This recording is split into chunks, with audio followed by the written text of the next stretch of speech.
네, 여러분 안녕하세요. 네, 금양이 관리 종목으로 지정이 되면 네, 그러면 어떻게 되겠습니까, 여러분? 왜냐하면 지금 이제 벌점권에 대한 부분은 생각을 안 할 수가 없는데요. 불성실 공시법인 지정 예고 공시권이 이제 떴습니다. 사실 유상증자를 번복을 했기 때문에 그 건인데요. 사실 이 공시 번복을 해서 불성실 공시법인으로 지정이 될 수 있을 가능성은 존재한다. 네, 이 부분은 사실 주가에 선 반영된 부분들도 있습니다만은 하지만 여하튼 이 불성실 공시법인 지정 예고 공시가 뜨니까 이 건에 대한 파장을 우리가 생각을 해볼 필요가 있습니다. 제가 그 규정을 말씀을 드리고 이 규정에 따라서 어떻게 될 것인가, 네, 이 부분에 대해서 이제 말씀을 드리겠어요. 금양이 어, 여러 가지로 유상증자가 안 되면서 불이익을 상당히 많이 받고 있는데요. 네, 이 부분을 좀 잘 찾아보도록 하겠습니다. 살펴보도록 하겠습니다. 그리고 영상 후반부에는 실적주를 하나 말씀을 드리니까 요거는 여러분 꼭 청취하셔서 대박 내시기 바랍니다. 자, 금양 바로 말씀을 드릴게요. 네, 어렵지만은 구독, 좋아요, 네, 알림 설정 주시는 분들 대단히 감사드리고 있습니다. 앞으로도 많은 성원 부탁드립니다. 자, 지금 문제는 불성실 공시법인 지정 예고가 뜬 건데 자, 우리가 규정을 한번 살펴볼 필요가 있습니다, 여러분. 네, 자, 여기 규정이 나와 있습니다만은 유가증권 시장에 속해 있죠. 그래서 코스닥보다는 좀 그 마이너스 요인이 좀 덜 하기는 합니다만은 자, 만약에 지금은 예고니까 아직 그 벌점이 나오기 전까지는 아무런 그 불이익은 없어요. 하지만 벌점이 나오면 이제 불이익을 당할 수가 있는데 벌점이 나와서 이제 10점 이상인 경우는 1일간 매매 거래 정지입니다. 그죠? 근데 이 매매 거래 정지가 될 가능성은 없어요. 네, 왜 그런지 이 부분은 이따가 제가 설명을 드릴 거고 그 다음에 이제 관리 종목으로 지정이 되는 경우인데 누적 1년 이내에 누계 벌점이 15점 이상이 되는 경우에 관리 종목으로 지정이 됩니다. 근데 지금 현재 벌써 한 10점을 받고 있거든요. 그러니까 이번에 5점 이상을 받게 되면은 관리 종목으로 지정이 될 수가 있어요. 그래서 요건이 이제 걸리는 부분이고 그 다음에 상장 적격성 실질심사에는 해당이 없어요. 왜냐하면 관리 종목 지정 후에 또다시 1년 이내 불성실 공시법인 지정 등으로 15점 이상이 되어야 상장 적격성 실질심사가 되는 거니까 이거하고는 상관이 없습니다. 네, 이거하고는 상관이 없어요. 코스닥 시장보다는 훨씬 좀 누그러진 그런 규정이라고 볼 수가 있어요. 그러니까 지금 문제는 뭐냐면 이 관리 종목으로 지정될 개연성은 좀 존재할 수도 있기 때문에 이 부분을 잘 생각해 봐야 되는데 여러분 그 고려 아연 있죠? 고려 아연 같은 경우 불성실 공시법인으로 지정이 돼서 여기 쭉 보시면 지난번에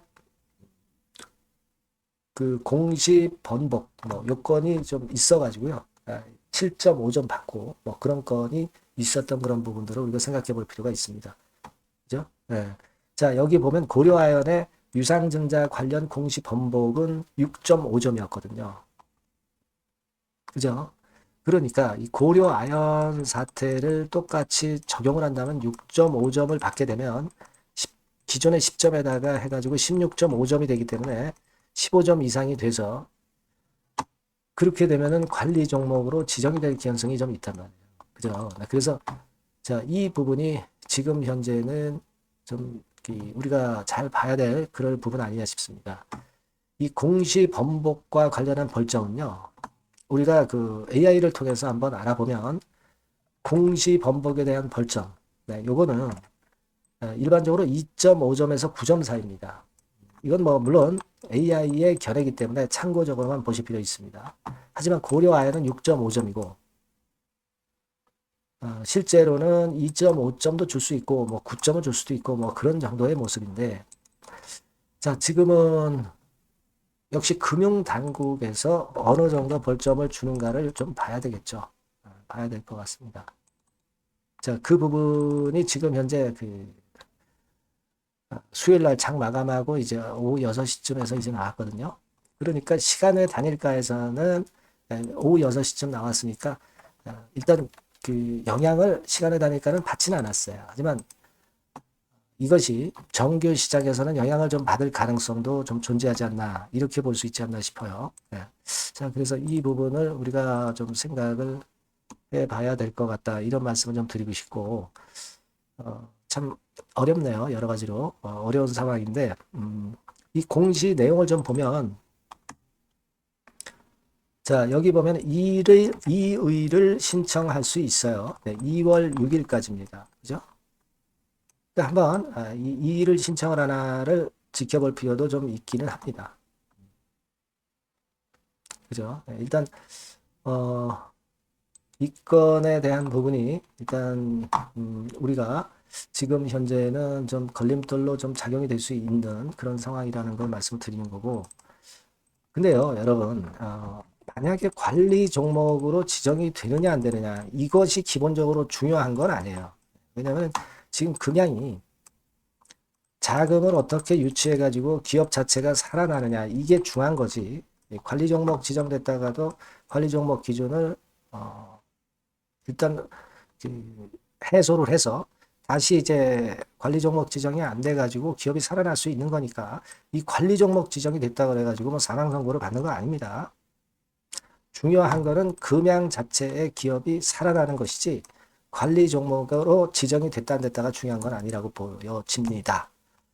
자, 그렇지만은 이제 여하튼 그 단기적으로는 이 관리 종목의 여파가 금양의 주가에 작용이 될 수도 있는데 결국 이제 주가는 시장에서 항상 수급으로 결정을 하는 겁니다.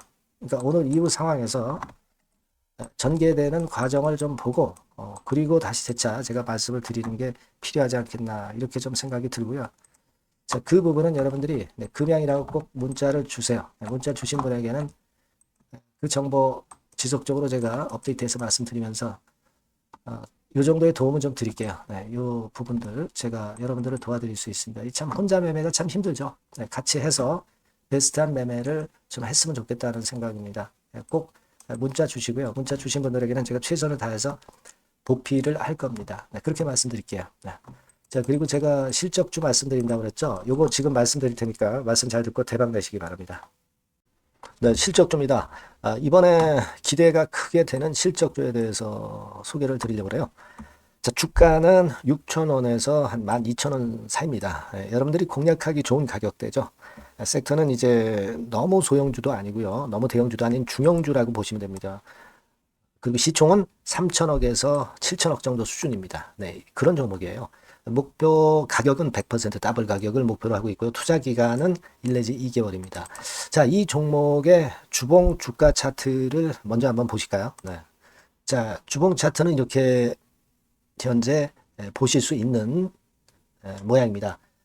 이 주봉 차트에서 확인이 됐듯이 5, 6개월 정도 쭉 올라갔다가 5, 6개월 정도 조정을 받았다가 이제 막 치고 올라가는 그런 국면이에요. 네, 여러분들 보시면 아시겠지만 20주선 위에 바로 올라타기 시작하고 있죠. 네, 요때부터 반전이 시작돼 가지고 양봉이 장대 양봉이 밑바닥에서 3개 나오면서 20주선 위에 딱 올라타 앉아 있는 그런 모습입니다. 그러니까 다시 시작이 되는 그 초기 국면이기 때문에 매력적이라고 볼 수가 있는 겁니다. 예, 그러니까 반등을 넘어서 이제는 재상승할 수 있는 국면으로 돌입을 했다. 네, 이렇게 보시면 되는 종목입니다. 네, 그렇게 아시면 되겠고요. 가장 이제 우리가 이 종목이 크게 올라가기 위한 강점은 글로벌 원천 기술을 보유를 하고 있다는 겁니다. 네, 이게 인정을 이번에 받아서 관련 사업 확장에 최대 유리한 고지에 선점이 됐어요. 네, 그래서 실적이 지금 현재 급증을 하기 시작하는 겁니다. 법적인 문제도 다 해소가 됐고요. 그리고 무슨 수입이 계속 지속적으로 이제 들어올 거예요, 여러분. 네, 그래서 지금 현재 이 건이 모멘텀이 돼서 시세를 내기 시작하는 겁니다. 여러분, 이 글로벌 원천 기술을 확보한 종목은 엄청나게 크게 시세 터트리는 거 잘 아시죠? 네, 그런 강점을 갖고 있다. 구체적인 거는 제가 말씀드릴 수는 없지만 그 건을 말씀을 드리고요. 이익이 점증하는 연속 추세를 확인하실 수가 있습니다, 여러분. 네, 가령 예를 들어서 요건데 제가 모자이크화 했습니다만 2021년부터 이익이 계속 점증하는 추세가 지속이 되고 있어요. 그리고 작년부터 시세 탄력, 실적 탄력이 굉장히 가파라지고 있는 그런 종목이라고 보시면 됩니다. 이 이익이 점증한다는 것은요, 외인 기관이 최대 선호하는 그런 패턴이죠. 네. 외인들은 특히 이익이 점증하는 종목만 삽니다. 네, 이 부분의 특징을 우리가 꼭 알고 이 종목을 하셔야 되겠다. 이런 말씀 좀 드리고 싶고요. 영업이익률이나 ROE가 고공권이에요. 네, 특히 이 영업이익률이나 ROE 같은 경우 높은 종목을 외인들이 선호하는 거 잘 아실 겁니다. 네, 영업이익률이 매년 50%에서 80% 사이에요. 네, 유보율 같은 경우도 1000 내지 1500%. 그러니까 요거는 재무적인 부분을 나타내는 거죠. 유보율은. 네, 엄청 좋죠. 네, 그리고 ROE 같은 경우도 뭐 10%, 20%가 아니라 40%에서 60% 정도가 나고 있는 그런 종목이라는 걸 생각하실 필요가 있습니다. 예. 그리고 우리가 유동성 같은 경우도 있어야 되잖아요. 예. 앞만 좋으면 뭐래요. 예. 증자하고 자꾸 주식 찍어내면은 소용이 없거든요. 네. 유동성을 우리가 살펴볼 필요가 있는데 유동성 같은 경우는 작년 기준으로 600 내지 900억 정도가 있어요. 그러니까 최근 몇 년간 가장 최대의 현금을 보유하고 있습니다. 왜? 장사가 잘 되니까 실적이 올라가니까 현금이 쭉쭉 들어오는 거죠. 그런 정도의 강점이 있는 종목이라는 걸 생각하셔야 됩니다. 수급적인 측면으로 보면은 여기 보시는 바와 같이 외인 기관이 쌍끌이가 들어오기 시작하는 초기 단계예요. 네, 빨간색 외인이죠. 초록색 기관입니다. 쌍끌이 매수 초기 단계, 중기 말기가 아니라 초기 단계이기 때문에 우리가 공략을 해볼 필요가 있는 겁니다. 네. 이와 같이 엄청 우리가 긍정적으로 기대하고 실적을 기대할 수 있는 그런 종목입니다. 요거는 여러분들 꼭 담아 보시고요. 종목을 매매를 하실 분들은 종목을 제가 말씀을 드리고 매수 비중 말씀드리고 매수 시기, 매도 시기를 계속 업데이트해서 여러분들께 알려드릴 겁니다. 요 번호로 실적주라고 문자 주신 분에게는 제가 최선을 다해서 도와드릴 거 약속을 드립니다. 네, 여러분 감사합니다.